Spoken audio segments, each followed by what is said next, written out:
எல்லோரும் தான் இசையமைத்தார்கள், இசையமைக்கின்றார்கள். ஆனால் இளையராஜா மட்டும் ஏன் ஒரு இமாலய வெற்றி எப்படி அவரால் மட்டும் பெற முடிந்தது என்பதற்கு இம்மாதிரியான பாடல்கள் எல்லாம் ஒரு காரணம் என்கின்றார்கள் இசை நுணுக்கம் தெரிந்த வல்லுநர்கள். ஒரு விசேஷமான பாடல் இது. அப்படி என்ன ஒரு விசேஷம் என்பதை இங்கு நாம் பார்ப்போம் நேயர்களே.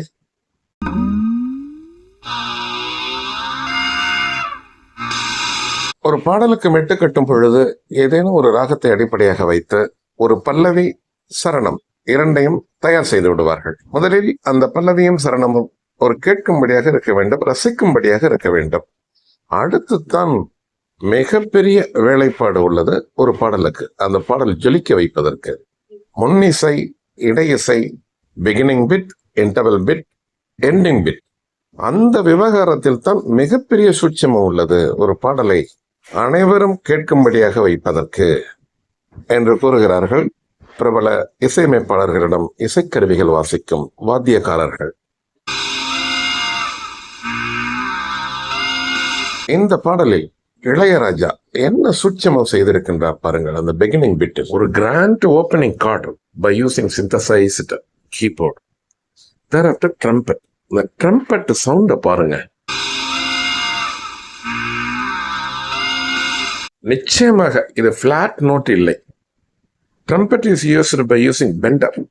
It means by using adjacent note. அது வல்லாது 7th கார்டு பிடித்திருக்க வேண்டும். சின்ன நிஷாந்தம். பாடலினுடைய அடிப்படை ஸ்கேல் பிச் F மைனர் என்று நம்பப்படுகிறது. மாற்றம் இருந்தால் நீங்கள் கமெண்ட் பாக்ஸில் தெரிவிக்கவும். ஷட்ஜமம், சின்ன காந்தாரம், பஞ்சமம், சின்ன நிஷாந்தம். சரிதானே? இதை கண்ணூரும் நீங்கள் ஒரு இசைப்பிரியராக இருந்தால் நிச்சயமாக இதற்கு பதிலளிக்கவும். தயவு செய்து நான் I'm looking for your reply.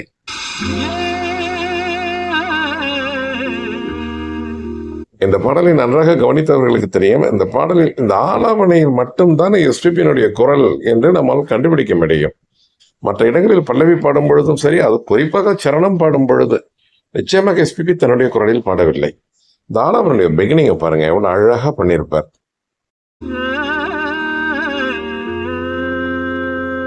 பல்லவி வருவதற்கு முன்பு வரும் இந்த சங்கதிகளுக்கு பெயர் என்ன என்று பலரும் கேட்டனர். அதற்கு ஆலாவணை அல்லது விருத்தம் என கூறப்படுகிறது. ஆங்கிலத்தில் ஃப்ரீ வேர்ஸ் என்பார்கள். அது ப்ரிலியூட் என்று கூட சொல்லலாம். இந்த ப்ரிலியூட் செய்யும் பொழுது கொஞ்சமும் ஸ்ருதி விலகக்கூடாது.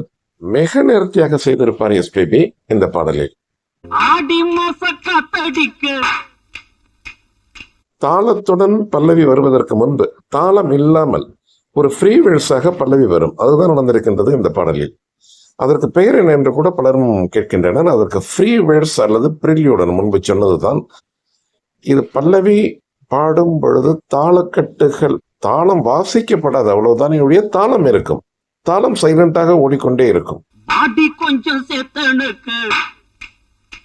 இது என்ன தாளத்தில் அமைந்துள்ள பாடல் என்றால் ஆதி தாளம் தான், சதுசர நடை தான். 4/4 4/4 என்று அல்லது 4/16 என்பார்கள், அல்லது 4/4 என்பார்கள். ஆதி நடை தக்க திம்மி தான்.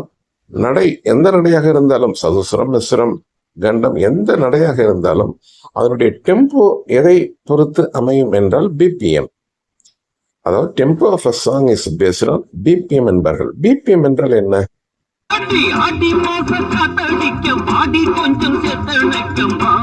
BBM it's nothing but beats per minute.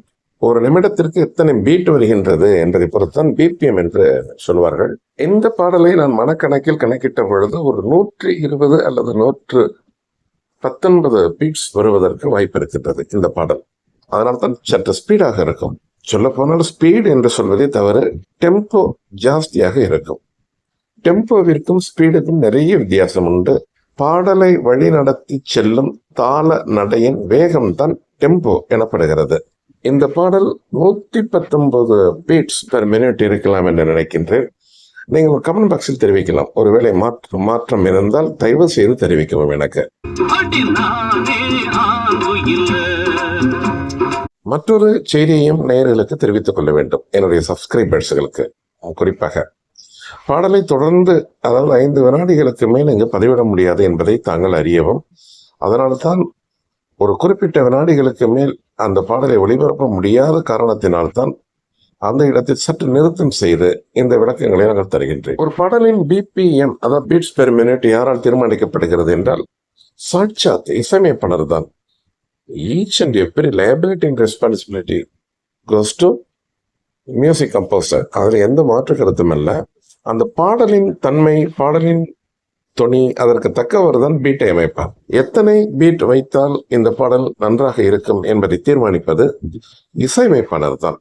இளையராஜாவை பொறுத்தவரையில் ஒரு செய்தி உண்டு. அது என்னவென்றால், சில பாடல்களுக்கு அவர் பீட்டை மிகவும் குறைவாக வைப்பார். சில நீங்க மற்ற பாடல்களை பார்க்கலாம். அந்த பாடலை பற்றி நான் சொல்லும் பொழுது நான் அதை குறிப்பிடுகின்றேன். இந்த பாடலை பொறுத்தவரையில் சரியான பீட் வைத்திருக்கின்றார். ஒருவேளை ஒரு 100 பீட் அல்லது ஒரு 80 பீட் வைத்திருந்தால் அந்த பாடல் ஜெயித்திருக்காது.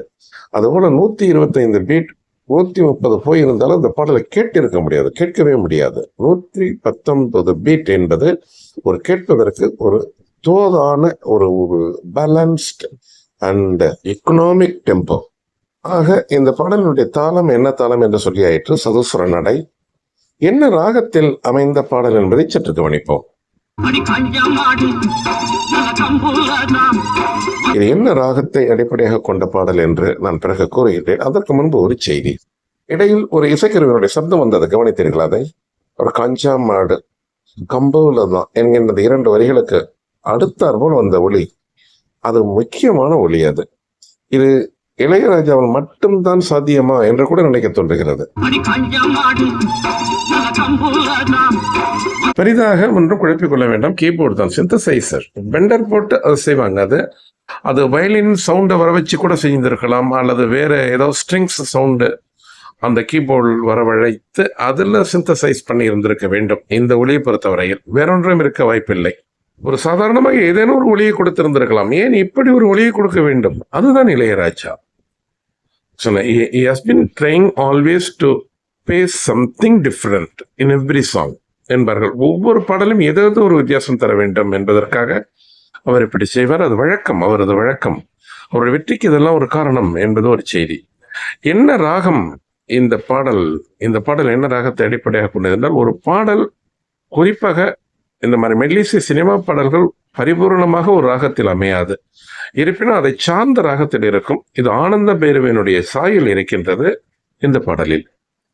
நடைபைரவி, ஆனந்த பைரவி, கூடுமானவரை இந்த ராகங்கள், அகரகர பிரியா, இந்த 3 ராகங்கள் பெரும்பாலும் எல்லா பாடல்களிலுமே இருக்கும். இந்த பாடலை பொறுத்தவரை ஆனந்த பைரவியினுடைய ஆக்கிரமிப்புகள் ஜாஸ்தி உண்டு.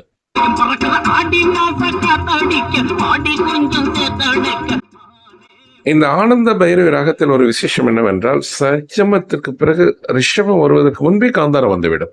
அதாவது ச க ரி க ம ப த நி ச. நன்றாக கவனிக்க வேண்டும். ச அடுத்து க வந்துவிடும், பிறகுதான் ரி, க காந்தாரம் வரும். இது காந்தாரம் 3வது காந்தாரமா, 2வது காந்தாரமா, 1வது காந்தாரமா என்ற ஒரு குழப்பங்கள் இருக்கலாம் நிறைய நேயர்களுக்கு. க3 என்று வருகிறது, அது என்ன என்று. க3 என்றால் க2 தான். சாதாரணமாக அடிப்படையாக நீங்கள் படிக்கும் பொழுது காந்தாரம், அந்தர காந்தாரம் தான் க3. இந்த பாடலில் சிறிய காந்தாரமும் வரும், பெரிய காந்தாரமும் வரும். எது எப்படியோ இதற்கான ஸ்வர அமைப்புகள் என்னவென்றால், ச க ரி கெயின் க, திருப்பியும் க வரும், அடுத்தது ம ப த நி. இதில் எது 1 2 என்று பார்த்தால், நீங்க மத்தியமம் 1வது மத்தியமம் தான். காந்தாரம் 1ம் வரும், 2ம் வரும். சரி, அது ஆரோகணம். அவரோகணத்தில் என்னவென்றால் வேடிக்கை பாருங்கள். அது சனி தப்ப மகரீச, அது ரெகுலர் நோட்டு தான். இந்த சாவுக்கு பிறகு ஒரு நீக்கு முன்னாடி தெய்வதம் வராது. ச நீ தப்ப மகரீச அவரோகணத்தை டிசெண்டிங்கை பொறுத்த வரைக்கும் அதுதான். அதுல சுரங்கள் அமைப்புகள் என்னவென்றால், ஷட்ஜமம், அடுத்து ரிஷபம் 2 தான். காந்தாரம் 1 2 2ம் பணிபுரியும் அந்த இடத்தில். அடுத்தது மதிமம் 1 தான். அடுத்து பஞ்சமம் தெரியும் உங்களுக்கு. தெய்வதம் 2வது தெய்வதம் தான். அது நிஷாதம் 2. நிஷாதம் 1ம் வரும், இதில் 2ம் வரும் இந்த பாடலை பொறுத்தவரையில். ஆனால் ஆனந்த பைரவிக்கு 2வது நிஷாதம் தான். இந்த பாடலில் நிஷாதம் 1ம் வரும், 2ம் வரும். இவையெல்லாம் இந்த பாடலில் உள்ள டெக்னிக்கல் சமாச்சாரங்கள். அதற்கு முன்பு இது என்ன திரைப்படம், இந்த பாடலை எழுதியது யார், இதில் நடித்த நடிகர்கள், அதெல்லாம் விஷுவலாக நமக்கு தெரிகிறது. ரஜினிகாந்த் மற்றும் சில்க் சுமிதா, பாயும்புலி என்கின்ற திரைப்படம் என்பது அனைவரும் அறிந்த விஷயம் இது. இந்த திரைப்பட பாடலை எழுதியது வாலி. வாலி எழுதிய பாடல் தான் இது. அதற்கு முன்பு ஒரு சில செய்திகள் இந்த விஷுவலைசேஷனை பொறுத்தவரையில் நமக்கு தெரிந்த வகையில் உள்ள செய்திகளை உங்களிடம் பகிர்கின்றேன். சில்க் சுமிதா இதில் ஒரு ஐட்டம் டான்ஸ் ஆடுவது போல உள்ள ஒரு காட்சி அமைப்பு. மிகவும் கவர்ச்சிகரமாக இருக்க வேண்டும் இந்த நடனம் என்பது தயாரிப்பு நிர்வாகத்தினுடைய வேண்டுகோள். அநேகமாக மிக குறைவான ஆடை அணிந்து நடனம் ஆடியது சில்க் சுமிதா நடனம் ஆடிய பாடல் இதுவாகத்தான் இருக்கும். Absolutely 2 pieces. ஸ்மிதாவிடம் இதை கேட்கும் பொழுது அவர் மறுக்கவில்லையாம். நிச்சயமாக ஆடிவிடுகின்றேன் என்று கூறிவிட்டாராம். காரியோகிராஃப் ஒரு மிக அதிக அளவில் அது கவனம் செலுத்தவில்லை. தாளக்கட்டுகளுக்கு தகுந்த மாதிரி நீங்கள் ஆடுங்கள் என்று கூறிவிட்டார்கள். சொல்லப்போனால் தன் இஷ்டத்திற்கு ஆடினாராம் சில்க் சுமிதா இந்த பாடலில். உடன் ஆடுபவர் சூப்பர் ஸ்டார் ரஜினிகாந்த். நடன விஷயங்களில் மிக அதிகமாக கவனம் செலுத்த தேவையில்லை என்ற ஒரு நிலைப்பாடு அங்கு வந்துவிட்டது. நீங்கள் இந்த பாடலில் அந்த டான்ஸை நீங்கள் உன்னிப்பாக கவனித்தீர்களானால் ஒன்று தெரியும். எந்த வரமுறைக்கும் உட்பட்டு இருக்காது அந்த நடனம். ஏதோ தாள ஜதிகளுக்கு தக்கவாறு அங்கும் இங்கும் குதிப்பார்கள். அந்த பெக்குலரிசமே ஒரு மிக அழகாக அமைந்து விட்டது இந்த பாடலுக்கு, இந்த நடனம் என்று கூறுகிறார்கள் நடனம் சம்பந்தப்பட்ட விவரம் அறிந்தவர்கள். 1983 வெளிவந்தது இந்த திரைப்படம். த 36 சாம்பர் ஆஃப் ஷாலின் என்ற ஒரு திரைப்படம் வந்தது 1978. அந்த திரைப்படத்தை தழுவி இந்த படம் எடுக்கப்பட்டது. ஏவிஎம் நிறுவனம் தான் அந்த திரைப்படத்தை தயாரித்தது. அதனுடைய பூர்வாங்க ஆசையும் அதுதான். அந்த திரைப்படத்தை தமிழில் உருவாக்க வேண்டும் என்று திட்டமிட்டிருந்தார்களும் வெகு காலமாக. படம் ஓடியதா இல்லையா என்பது அது ஒரு பெரிய செய்தி. மிக பெரிய வெற்றி அடையவில்லை. இன்னும் சொல்ல போனால் ஏவிஎம் நிறுவனம் தயாரித்த திரைப்படங்களில் ஒரு தோல்வியை தழுவிய படம் இது என்கின்றார்கள். நாம் பாடலுக்கு வருவோம் நேயர்களே. இப்ப சற்றுமுன் கேட்டும் அல்லவா ஒரு ஒலி, இந்த இன்டர்லியூட். இது ஒரு வித்தியாசமான ஒரு ஒலி. அந்த காலத்தில் 83 வாக்கில் அதிகமாக பயன்படுத்தப்பட்டது ரோலண்ட் கீபோர்டு அல்லது காக். அந்த கருவிகளை எப்படி வாசிப்பது என்பதை முதலில் தெரிந்திருக்க வேண்டும். அதில் தேர்ச்சி பெற்ற இசைக்கலைஞர்கள் இருந்தனர் இளையராஜாவின் குழுவினரிடம். பிளாட்டாக வாசிக்காமல் என்னென்ன விளையாட வேண்டுமோ, பெண்டர் சிந்தசைசர் பயன்படுத்தி என்னென்ன செய்ய வேண்டுமோ அத்தனையும் செய்யுங்கள் என்று உத்தரவு பிறப்பித்திருக்க வேண்டும் இளையராஜா இசைக்கலைஞர்களிடம். கலைஞர்கள் புகுந்து விளையாடி இருக்க வேண்டும். அதனால்தான் இந்த அவுட்புட் கிடைத்தது. பாடலுக்கு மிகப்பெரிய இனிமையை சேர்த்தது இந்த இசை.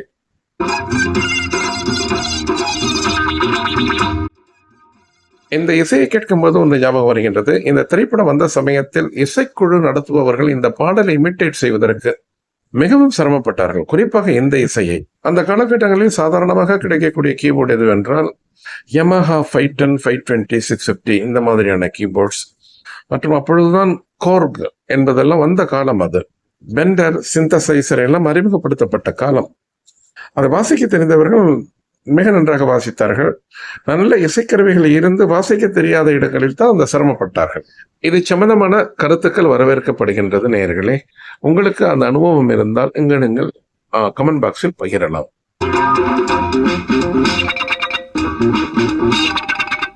இஷ்டத்திற்கு ஆடுங்கள், அங்கும் எங்கும் குதியுங்கள், தாள ஜதிக்கு தக்கவாறு ஆடுங்கள் என்று நான் முன்பு சொன்னேன். அதுதான் நடக்கின்றது. பாருங்கள், இந்த நடனத்தை பார்க்கும் பொழுது உங்களுக்கு தெரியும். நான் சாதாரணமாக இதை சொல்லவில்லை. இந்த திரைப்படம் வெளிவந்த சமயத்தில் ஒரு சினிமா இதழில் வந்த செய்தி இது.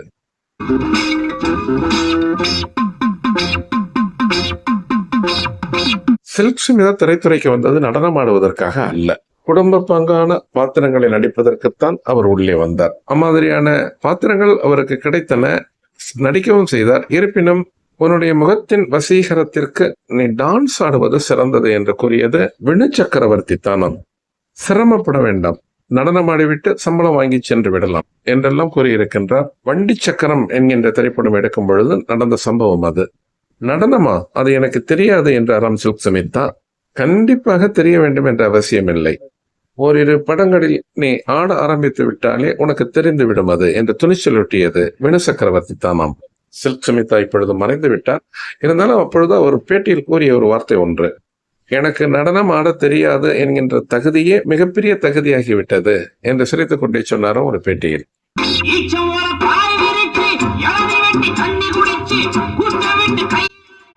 எனக்கு நடனம் ஆட தெரியாது என்கின்ற செய்தி எனக்கு எப்பொழுது தெரியும் என்றால், ரங்கா என்கின்ற திரைப்படத்தில் ரவீந்தருடன் ஒரு நடனம் ஆடும் பொழுது தான் என்றார் சில்க் சுமிதா. நடனத்தில் இத்தனை விஷயங்கள் உள்ளனவா, நாம் ரசிகர்களை ஏமாற்றுகிறோமோ என்ற குற்ற உணர்வு கூட எனக்கு ஏற்பட்டது என்றெல்லாம் கூறினார் சில்க் சுமிதா. அத்தனை ஒரு நல்ல உள்ளம் படைத்தவர் சில்க் சுமிதா.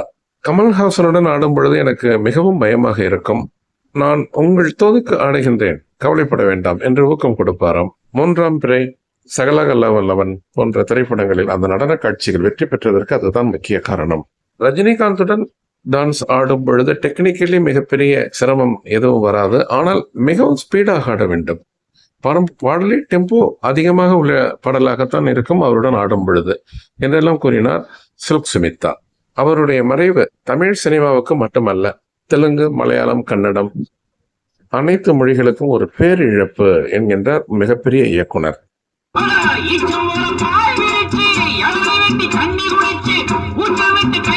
எஸ்பிபி தானாக குரலை மாற்றி பாடினாரா அல்லது இப்படி பாட வேண்டும் என்ற நிர்பந்தமா என்று நாம் கேட்ட வகையில் நமக்கு கிடைத்த தகவல் என்னவென்றால், இந்த இடங்களை எல்லாம் நான் இப்படி பாடலாமா என்று கேட்டது எஸ்பிபி தானாம்.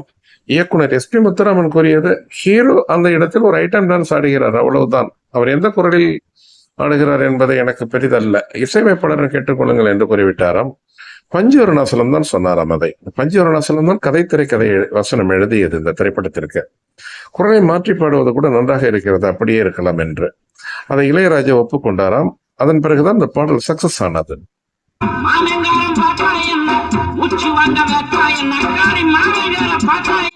கவிஞர் வாலி எழுதாத வரிகளை எல்லாம் சேர்த்து பாடினாராம் எஸ்பிபி, தானாக சேர்த்து பாடினாராம். பாடல் ஓட்டத்திற்கு அது சரியாக இருந்ததனால் அதை ஏற்றுக்கொண்டு விட்டார்கள். இந்த பாடலின் முதல் சரணம் முடியும் வரை பெண்ணின் குரலுக்கு வேலையே இல்லை. இந்த பாடலில் ஜானகி பாடியிருப்பார் அந்த பாடலை சில்க் சுமிதாவிற்காக. சில்க் சுமிதாவிற்கு அவர் பாடுவது போல் ரோல் இல்லை. இந்த இடத்தில் தான் வரும் மிக இனிமையாக பாடியிருப்பார் எஸ் ஜானகி.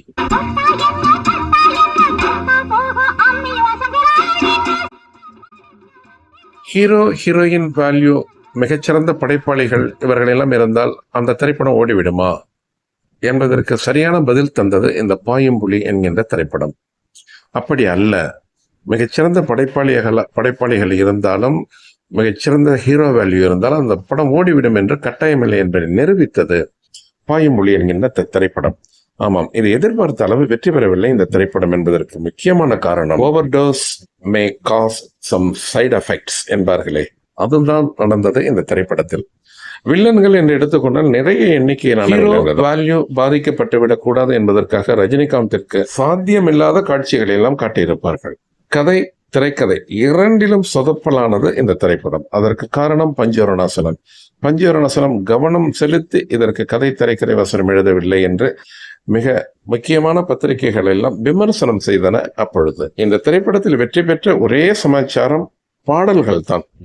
இளையராஜாவின் பின்னணி இசை அவருடைய பங்கை மிக சிறப்பாக செய்திருந்தார். இந்த பாடல் மட்டுமல்ல, திரைப்படத்தில் இடம்பெற்ற அனைத்து பாடல்களும் ஹிட் ஆகின. ஆனாலும் ஆடி மாச காத்தடிக்க என்கின்ற பாட்டு சூப்பர் ஹிட் ஆனது என்றெல்லாம் கூறி மற்றொரு நிகழ்வில் நாம் உங்களை சந்திக்கும் வரை அன்பு வணக்கம் கூறி விடைபெற்றுக் கொள்வது உங்கள் மகேந்திரன் குளோபல் டிவியில் இருந்து. நன்றி, வணக்கம்.